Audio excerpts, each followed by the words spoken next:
A very good morning everyone. तो जैसे कि हमने इलेक्ट्रोस्टैटिक्स चैप्टर शुरू किया था, तो आज हम उसका नेक्स्ट टॉपिक कवर करेंगे जो कि है इलेक्ट्रोस्कोप। तो सबसे पहले हम देखेंगे इलेक्ट्रोस्कोप होता क्या है। इलेक्ट्रोस्कोप एक ऐसी डिवाइस है जिसको हम चार्ज की प्रेजेंस और उसका नेचर पता करने के लिए यूज़ करते हैं कि चार्ज का नेचर क्या है और उसकी प्रेजेंस है या नहीं है किसी बॉडी के ऊपर। तो इलेक्ट्रोस्कोप क्या होता है? Electroscope is a device which is use to detect the presence and the nature of electric charge on a body. तो ये हमारे पास इलेक्ट्रोस्कोप की डायग्राम है। सबसे पहले यहाँ हमारे पास सबसे ऊपर है मेटेलिक डिस्क, ये है वुडन कॉक और ये है मेटेलिक रॉड, और ये दो जो यहाँ पे हैं ये है हमारे गोल्ड लीफ। तो ये पूरा हमारा गोल्ड लीफ इलेक्ट्रोस्कोप है। तो इसकी वर्किंग देखेंगे फिर हम। वर्किंग में दो पार्ट्स हैं, पहला है डिटेक्शन ऑफ इलेक्ट्रिक चार्ज और सेकंड है नेचर ऑफ इलेक्ट्रिक चार्ज। तो ये जो दो गोल्ड लीफ हैं हमारे पास, अगर ये दो गोल्ड लीफ डाइवर्ज करते हैं तो इसका मतलब है कि जो हमारी बॉडी है जो हमें यहाँ पे टच की है तो उसके ऊपर चार्ज है, मतलब वो प्रेजेंस को शो कर रहा है, चार्ज की प्रेजेंस को शो कर रहा है। तो डिटेक्ट तो हो गया हमारा चार्ज। उसके बाद हमने पता लगाना है कि उसका नेचर क्या है, पॉजिटिव है या नेगेटिव है। तो जब हम चार्ज बॉडी को, किसी भी चार्ज बॉडी को यहाँ मेटेलिक डिस्क के ऊपर टच करेंगे तो ये दो गोल्ड लीव्स जो हैं वो डाइवर्ज या कन्वर्ज करते हैं। तो हमें पता कैसे चलेगा कि कौन सा चार्ज है? तो जब ये दो हाफ्स जो हैं वो कन्वर्ज करेंगे, ठीक है, when two halves of the gold leaf converge if charge on the charge body is of opposite sign to that of charge on electroscope. तो ये जो इलेक्ट्रोस्कोप है ये भी ऑलरेडी चार्ज्ड होगा और जो दूसरी बॉडी हम यहाँ पे टच करेंगे वो भी चार्ज्ड होगी। तो अगर ये दोनों गोल्ड लीफ जो हैं वो कन्वर्ज करते हैं तो इसका मतलब क्या है कि जो हमारी बॉडी जो यहाँ टच की है उसके ऊपर जो चार्ज है वो अपोजिट साइन का है जो हमारे गोल्ड लीफ के ऊपर चार्ज है। और सेकंड हाफ में क्या होगा? When the two halves of the leaf of electroscope diverge further if the charge on charge body is of same sign as that of charge on the electroscope. और अगर जो इस electroscope के ऊपर charge है और जो यहाँ पे हमने चार्ज बॉडी टच की मेटेलिक डिस्क के ऊपर उसके ऊपर भी सेम चार्ज है, तो ये दोनों गोल्ड लीफ क्या करेंगे? ये दोनों डाइवर्ज करेंगे। डाइवर्ज मतलब बाहर की तरफ डाइवर्ज करेंगे। तो इसका मतलब हमारे पास जो चार्ज है वो सेम चार्ज है जो कि इलेक्ट्रोस्कोप के ऊपर है। तो इस तरह हम चार्ज के नेचर को डिटेक्ट कर सकते हैं यूजिंग इलेक्ट्रोस्कोप। इसके बाद हमारे पास नेक्स्ट है मेथड्स ऑफ चार्जिंग, कि हमारे पास चार्जिंग करने के मेथड्स कौन कौन से हैं। तो हमारे पास यहाँ तीन मेथड्स हैं जो मैं आपको बताऊंगा। तो फर्स्ट मेथड है चार्जिंग बाय कंडक्शन। कंडक्शन में क्या होता है कि फिज़िकल कांटेक्ट होता है दो बॉडीज़ का। मान लो हमारे पास एक बॉडी ये है और दूसरी बॉडी ये है, हम इन दोनों का फिज़िकल कांटेक्ट करवाएंगे, मतलब दोनों को ऐसे टच करवाएंगे।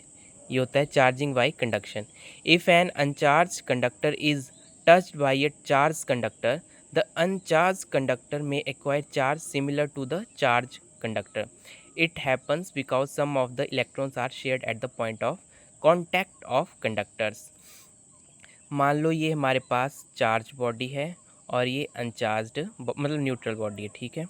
तो जब हम इन दोनों का कांटेक्ट करवाएंगे, ठीक है, तो जब इस पॉइंट पे इन दोनों का कांटेक्ट हो रहा है ना, तो इस पॉइंट पे जो एक चार्ज बॉडी है उसके ऊपर जो चार्ज है वो दूसरी बॉडी के ऊपर भी आ जाएगा। तो दोनों जो है वो सिमिलर चार्ज एक्वायर कर लेंगी। मान लो इसके ऊपर पॉजिटिव था तो इसके ऊपर भी पॉजिटिव चार्ज आ जाएगा। तो ये है चार्ज बाय कंडक्शन। सेकंड है फ्रिक्शनल इलेक्ट्रिसिटी और charging by rubbing two materials. तो इसमें क्या होगा कि हम दो मटेरियल्स को एक दूसरे के साथ रब करेंगे।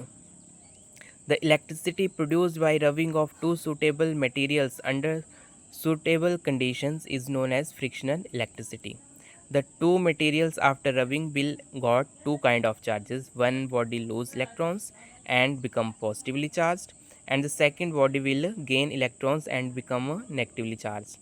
तो मान लो ये हमारे पास ग्लास रॉड है और ये सिल्क क्लॉथ है। तो जब हम इन दोनों को रब करेंगे तो रबिंग पे क्या होगा कि एक जो है वो पॉजिटिव चार्ज एक्वायर कर लेगी और जो दूसरी बॉडी है वो नेगेटिव चार्ज एक्वायर कर लेगी। तो जैसे हम ग्लास रॉड को सिल्क क्लॉथ के साथ रब करते हैं तो जो हमारी ग्लास रॉड है वो पॉजिटिव चार्ज एक्वायर कर लेती है और जो हमारा सिल्क क्लॉथ है वो नेगेटिव चार्ज एक्वायर कर लेता है। इसको बोलते हैं charging by rubbing two materials. अब यहाँ पे हम देखेंगे कुछ एग्जांपल्स और हैं। जैसे आपने देखा होगा कि हम बालों में कई बार कंघी करते हैं तो वो रबिंग हुई ना, मतलब दोनों का कांटेक्ट हो रहा है। तो जो हमारे हेयर है उनके ऊपर पॉजिटिव चार्ज आ जाता है और जो कॉम्ब है उसके ऊपर नेगेटिव चार्ज आ जाता है। वैसे ही अगर फ़र को इबोनाइट रॉड या रबर रॉड से रब करेंगे तो जो फ़र होता है उसके ऊपर पॉजिटिव चार्ज आ जाता है और जो इबोनाइट रॉड होती है उसके ऊपर नेगेटिव चार्ज आ जाता है। थर्ड है वूल और टेफ्लॉन। जब इन दोनों को रब करते हैं तो वूल के ऊपर पॉजिटिव चार्ज आ जाता है और टेफ्लॉन के ऊपर नेगेटिव। और लास्ट है ग्लास एंड सिल्क। ये दो मैंने बता ही दिया आपको। जब ग्लास और सिल्क को रब करते हैं तो ग्लास के ऊपर पॉजिटिव चार्ज आ जाता है और सिल्क के ऊपर नेगेटिव चार्ज आ जाता है। अब हमारा थर्ड है charging by induction. Charging by induction में क्या होता है, एक हमारे पास न्यूट्रल कंडक्टर होता है और एक चार्ज ऑब्जेक्ट होती है। तो जब जैसे ये देखो, ये हमारे पास एक न्यूट्रल बॉडी थी, ये तो और ये हमारे पास एक चार्ज्ड बॉडी थी, इसके ऊपर पॉजिटिव चार्ज था। तो इसमें क्या होगा, हम कोई फिजिकल कांटेक्ट नहीं करवाएंगे, बस ये जो न्यूट्रल ऑब्जेक्ट थी इसके बस पास लेके आएंगे, इतने पास लेके आएंगे कि जो हमारी, मान लो इसके ऊपर पॉजिटिव चार्ज है तो जो इसके सामने वाली साइड होगी वो जो है वो इलेक्ट्रॉन्स को अट्रैक्ट करेगी। तो इस साइड जो हमारे पास नेगेटिव चार्ज आ जाएगा और जो दूसरी साइड है उस तरफ जो है पॉजिटिव चार्ज जो वो लेफ़्ट ओवर रहेगा, मतलब दूसरी तरफ जो है वो पॉजिटिव चार्ज आ जाएगा। ये देखो, ये हमारे पास चार्ज बॉडी, इसके ऊपर पॉजिटिव चार्ज है। यहाँ हमने कोई फिजिकल कांटेक्ट नहीं करवाया, बस इसके पास लेके आए हैं, इतना पास लेके आए हैं कि ये जो है वो इलेक्ट्रॉन्स को अट्रैक्ट कर पाए। तो ये इलेक्ट्रॉन्स को अट्रैक्ट कर रही है तो एक साइड हमारे पास इलेक्ट्रॉन्स इकट्ठा हो गए हैं और दूसरी साइड हमारे पास पॉजिटिव चार्ज आ गया है। तो इसको हम बोलते हैं charging by induction. I hope आपको समझ आया होगा, और आपकी कोई भी क्वेरी होगी तो please let me know in comment section. Thank you everyone.